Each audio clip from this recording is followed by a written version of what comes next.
Divisor function को हम कैसे रिप्रेजेंट करते हैं टॉ एन के साथ। डिवाइज़र फंक्शन होता क्या है, if n is a positive integer, अगर एन कोई पॉजिटिव इंटीजर है देन टो एन क्या होता है, number of all positive divisors of n. हमने देखना है कि एन के कितने पॉजिटिव डिवाइज़र्स हैं, एन के जितने भी पॉजिटिव डिवाइज़र होंगे उसको हम किसके साथ रिप्रेजेंट करेंगे, टो एन के साथ। इसको लिखने का क्या तरीका है, समेशन डिवाइज़र्स ऑफ एन, यहाँ पे आ गया वन। अब टो वन क्या होगा, number of all positive divisors of one. So one का एक ही डिवाइज़र होता है वन खुद, सो टो वन क्या आ गया वन। टॉ टेन का क्या मतलब है, टेन के सारे positive divisors, number of all positive divisors of ten. So ten का डिवाइज़र वन भी होता है, टू भी, फाइव भी, टेन भी, तो फोर डिवाइज़र्स आए, तो टॉ टेन की वैल्यू कितनी आ गई, फोर। अब अगर कोई भी प्राइम नंबर है तो उसके पॉजिटिव डिवाइज़र्स कितने होंगे, सिर्फ वन एंड वो नंबर इटसेल्फ।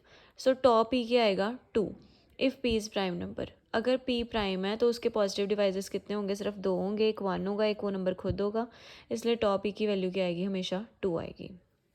नेक्स्ट थ्योरम है, अगर मेरे पास एन जो है वो एक कैनोनिकल फॉर्म का है, कैनोनिकल फॉर्म का मतलब प्राइम्स की पावर की फॉर्म में है, वेयर पी आईज क्या है, डिस्टिंक्ट प्राइम नंबर्स, देन अब यहाँ से हमें क्या मिलेगा, टॉ एन का फॉर्मूला मिलेगा। टॉ एन का फॉर्मूला जैसे मेरे पास फाई एन का फॉर्मूला होता था, वैसे अब मेरे पास टॉ एन का फॉर्मूला हमने फाइंड करना। फाई एन का हमने फॉर्मूला किया था ना, n one minus one by p one, one minus one by p two, ऐसे ही अब टॉ एन का फॉर्मूला है। टॉ एन का फॉर्मूला क्या होता है, जो भी पावर होती है उसमें एक प्लस हो जाता है। जैसे यहाँ पे पी वन की पावर ए वन थी तो A one plus one, P two की पावर ए टू थी तो A two plus one, P R की पावर ए आर थी तो ए आर प्लस वन आ गया। सो टो एन की वैल्यू क्या आ गई, A one plus one, A two plus one, up to Son A R plus one. Any divisor of D is of the form, अगर N इस form का है तो उसका जो डिवाइजर होगा वो भी किस फॉर्म का होगा, P one P two P R up to so on की पावर की फॉर्म का। सो हमने क्या करा, सेम ही रखे नंबर्स, बस पावर क्या कर दी डिफरेंट। एंड जो डिवाइज़र होगा इनका, उसकी पावर्स क्या होंगी, एन की पावर्स से छोटी। सो यहाँ पे जो मेरी सारी डी की पावर्स हैं, अल्फ़ा आईज सारे जो हैं वो ए आई से क्या होंगे, छोटे होंगे फॉर एवरी आई। अब मैंने फर्स्ट चीज़ ली तो zero less than equals to alpha one होगा, less than equals to A one. अब अल्फ़ा वन की वैल्यू क्या होगी, ज़ीरो से लेके ए वन तक, मतलब अल्फ़ा वन की वैल्यू ज़ीरो भी हो सकती है, वन भी हो सकती है, टू भी हो सकती है, up to Son a one तक कुछ भी हो सकती है, ज़ीरो से लेके ए वन तक। मतलब अल्फ़ा वन के पास कितनी चॉइसेस हैं, वन से लेके ए वन तक इसके पास ए वन चॉइसेस होंगी, और ये ज़ीरो भी है साथ में, तो टोटल कितनी चॉइसेस हो गई, A one plus one choices. So alpha one के पास टोटल कितनी चॉइसेस हो गई, A one plus one choices. P one raise to पर अल्फ़ा वन के पास भी कितनी चॉइसेस हो गई, A one plus one choices. One से लेके ए वन तक ए वन चॉइसेस हो गई टोटल, एंड एक चॉइस ये भी है ज़ीरो, तो टोटल कितनी चॉइसेस हो गई, A one plus one choices. P one की पार अल्फ़ा वन के पास भी A one plus one choices हो गई। सिमिलरली पी टू की पार अल्फ़ा टू के पास कितनी चॉइसेस होंगी, A two plus one choices, up to so on P R की पार अल्फ़ा आर के पास कितनी चॉइसेस होंगी, A R plus one choices. So total अगर हमने इनका प्रोडक्ट करा तो कितनी चॉइसेस हो गई, इन सब का प्रोडक्ट हो गई चॉइसेस। इन इसकी वैल्यू या थी डी थी, इसकी वैल्यू डी हैज़ इन सब के प्रोडक्ट चॉइसेस। मतलब डी क्या डिवाइज़र ऑफ एन है, दैट मीन्स पॉजिटिव डिवाइजर्स कितने हैं एन के पास, ये सारे क्या हो गए, positive divisors of n, because d क्या है, डिवाइजर्स ऑफ एन। अगर डी के पास इतनी चॉइसेस हैं तो कितने पॉजिटिव डिवाइजर्स हो गए एन के पास, इतने positive divisors. And positive divisor of n को हम किसके साथ रिप्रेजेंट करते थे, टो एन के साथ, दैट मीन्स टो एन की वैल्यू क्या आ गई, ये। नेक्स्ट थ्योरम है, टो एन को मल्टीप्लिकेटिव फंक्शन प्रूफ करना है। सेम हमने पहले आइलर्स फाइव फंक्शन को मल्टीप्लिकेटिव फंक्शन प्रूफ किया था, अब टो एन को मल्टीप्लिकेटिव फंक्शन प्रूफ करना है। सो ए एंड बी मेरे पास क्या है, टू को प्राइम पॉजिटिव इंटीजर्स हैं। प्रूफ करना है टो ए बी किसके इक्वल है, टो ए टो बी के equal.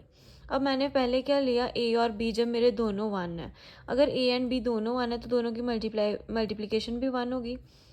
To A is equals to two B, क्योंकि टो ए क्या है मेरे पास वन, सो ये किसके इक्वल होएगा, टो बी के इक्वल होएगा, क्योंकि टो ए भी वन है, टो बी भी वन, ए भी वन है, बी भी वन है, एंड टो वन की वैल्यू वन आती है। चाहे मैं ए लिखूँ वो भी वन आएगा, बी लिखूँ वो भी वन आएगा, बिकॉज दोनों की वैल्यू वन है। दोनों इक्वल हो गए, एंड दोनों किसके इक्वल हो गए, टो ए बी के इक्वल हो गए। दोनों टो ए बी की वैल्यू क्या है, two one is equals to, मतलब ये सारी वैल्यूज़ किसके इक्वल आ गई हैं, वन के इक्वल। मतलब जब दोनों नंबर सेम है तो फिर ये वाला रिजल्ट क्या है, ट्रू है। ये वाला रिजल्ट क्या है, ट्रू है। अब यहाँ पे यहाँ पे आना चाहिए था, यहाँ पे आना है मल्टीप्लिकेशन का साइन। तो जब हमारा दोनों की वैल्यू 1 है तो ये वाला रिजल्ट क्या आ रहा है, ट्रू आ रहा है। अब सेकंड केस है तो सो दैट हमने साथ में क्या लिखा, टो ए टो बी।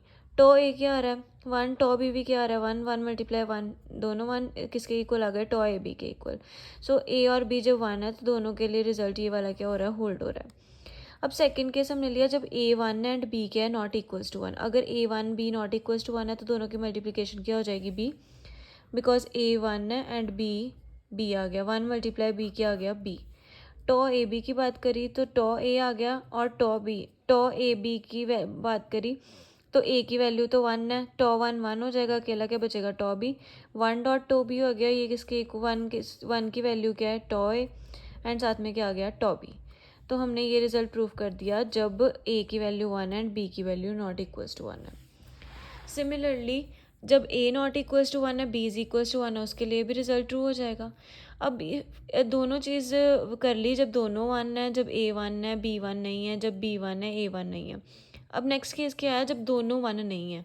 जब दोनों 1 नहीं है तो दोनों ग्रेटर देन 1 होंगे, तो दोनों किस फॉर्म में हो गए, कैनोनिकल फॉर्म में। ए लिया P1 की पार A1 A2 अप टू सोन PR की पार AR, बी लिया Q1 की पार B1 Q2 की पार B2 अप टू सोन QT की पार BT। ये सारे क्या डिस्टिंक्ट प्राइम्स, दोनों की मल्टीप्लाई करी तो ये आ गया। अभी जब दोनों हमने टो ए बी लिखना है, सो टो ए बी का फॉर्मूला अभी हमने फर्स्ट थ्योरम में करा था, टो एन का फॉर्मूला क्या होता है, A1 + 1 A2 + 1, मतलब पावर्स में +1 होता जाता है। सो इधर क्या आ जाएगा, A1 + 1 A2 + 1 AR + 1 B1 + 1 B2 + 1 up to सोन BT + 1। ये इनको एक ब्रैकेट में रखा, इनको एक ब्रैकेट में रखा। ये किसकी वैल्यू है, टो ए की, ये किसकी वैल्यू है, टो बी की। Tau A B is equals to tau A tau B आ गया। इन ईच केस हमने ये रिजल्ट प्रूव कर दिया, दैट मीन्स टो एन क्या आ गया, मल्टीप्लिकेटिव फंक्शन। अब नेक्स्ट थ्योरम है, number of positive divisors of a number is odd. अगर कोई positive divisors of a number odd है, ये कब होगा, नंबर ऑफ पॉजिटिव डिवाइजर्स किसी भी नंबर के वो क्या होंगे, ऑड होंगे, अगर वो नंबर क्या है, परफेक्ट स्क्वायर। सो पहले हमने क्या लिया, n पॉजिटिव इंटीजर लिया, n इज इक्वल्स टू 1 के लिए तो रिजल्ट ऑब्वियस ही है, क्योंकि 1 का स्क्वायर ऑलरेडी 1 होता है, तो नंबर ऑफ पॉजिटिव डिवाइजर्स 5 के वैसे ही 1 आते हैं, 1 का स्क्वायर ऑलरेडी 1 होता है। तो अगर n 1 है तो रिजल्ट ऑब्वियस है, हमने n ग्रेटर देन 1 के लिए रिजल्ट प्रूव करना है। पहले लेके चलें कि number of positive divisors of n क्या है, ऑड ले लिया, n को कैनोनिकल फॉर्म में ले लिया, सारे पी आईज के हैं डिस्टिंक्ट प्राइम्स। अगर positive number of positive divisors of n odd है, number of positive divisors of n को कैसे रिप्रेजेंट करते हैं, टो n के साथ, दैट मीन्स टो n क्या है, odd number. And two n का फॉर्मूला क्या है, A1 + 1 A2 + 1 अप टू सोन AR + 1। इनका प्रोडक्ट क्या आएगा, ऑड आएगा। इनका प्रोडक्ट ऑड कब होता है, जब नंबर्स ऑड होते हैं, मतलब ये भी ऑड है, ये भी ऑड है, ये भी ऑड है, सारे नंबर्स ऑड है। एंड A1 + 1 अगर ऑड है तो A1 क्या होगा, even, A2 भी क्या होगा, even, AR भी क्या होगा, even। सब अगर A1 even है तो A1 किस फॉर्म का होगा, 2k1। A2 even है, A2 किस फॉर्म का होगा, 2k2। अप टू सोन AR भी even है तो AR किस फॉर्म का होगा, 2kr। सबकी मल्टीप्लिकेशन करी, n हमें पता है क्या था, P1 की पार A1, P2 की पार A2 अप टू सोन PR की पार A1। n की वैल्यू थी P1 की पार A1, P2 की पार A2 अप टू सोन PR की पार AR। A1 A2 A3 up to सोन AR की वैल्यू पुट कर दी, यहाँ पर वैल्यूज़ पुट करी, ये सारे 2 जो है वो बाहर कॉमन आ गया। ये किसकी वैल्यू थी, n क्या आ गया मेरे पास, n किस फॉर्म का आ गया, n आ गया किसी का स्क्वायर, दैट मीन्स n क्या आ गया, परफेक्ट स्क्वायर आ गया। n परफेक्ट स्क्वायर की फॉर्म में रिप्रेजेंट हो गया, दैट मीन्स ये number of divisors of n odd कब होंगे, जब n क्या होगा, परफेक्ट स्क्वायर। अब उल्टा लेके चले, n को परफेक्ट स्क्वायर लेके चले, n is equals to m square मान लिया। n ग्रेटर देन 1 है, m भी ग्रेटर देन 1 है, m भी किस फॉर्म का होगा, कैनोनिकल फॉर्म का, रिप्रेजेंट कर लिया, क्यू वाइज सारे क्या हैं, डिस्टिंक्ट प्राइम्स। अब n is equals to m square है, n is equals to m square है, m स्क्वायर की वैल्यू पुट कर दी, m स्क्वायर की m की वैल्यू ये m स्क्वायर कर दिया। n is equals to m square हमने ऑलरेडी लिया, यहाँ पे m स्क्वायर की वाली वैल्यू पुट कर दी, 2 को अंदर ले गए, 2b1 2b2 आ गया अप टू सोन। अब हमें पता है टो n की वैल्यू क्या होती है, पावर्स में 1 प्लस हो ही जाता है, 2b1 + 1 2b2 + 1 up to Son 2bt + 1। ये भी ऑड फॉर्म में, ये भी ऑड है, ये भी ऑड है, सबका प्रोडक्ट भी क्या आ गया, odd. That means number of divisors of n क्या आ गया यहाँ पे, ऑड। नंबर ऑफ डिवाइजर्स को ऑड भी रिप्रेजेंट कर दिया, ऑड कब आया नंबर ऑफ़ डिवाइज़र्स, जब हमारा n परफेक्ट स्क्वायर है तो हमारा number of divisors of n odd आएंगे, एंड जब हमारे number of divisors of n odd है तो मेरा जो n है वो किस फॉर्म का आएगा, परफेक्ट स्क्वायर की फॉर्म का आएगा।